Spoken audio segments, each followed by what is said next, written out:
LaFayette Middle School has a new 3D printer. I'm here with Coach Johnson to tell us all about it. Yes, this is the Robo R2 3D printer that we'll be using during the class to print all sorts of different things. Have you printed anything yet? Yes, actually we have. I've shown several students like a wavy vase, a little boat, even a money clip, 3D money clip.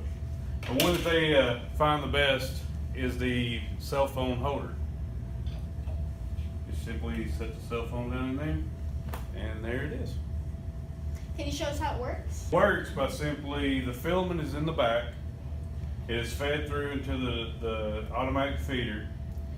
Down here on the bottom is somehow pre-programmed in, or you can create the programs and put them on a USB drive. It'll plug it in.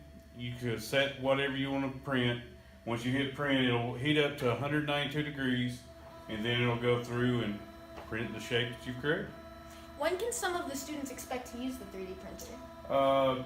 Probably at the end of this semester, we'll actually start designing and working with it. Will this be incorporated into the new computer science program and pathway for the students? It will.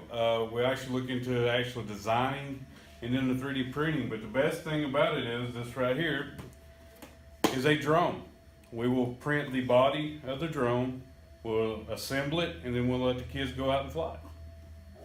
Well, thank you, Coach Johnson, for joining us. You're welcome.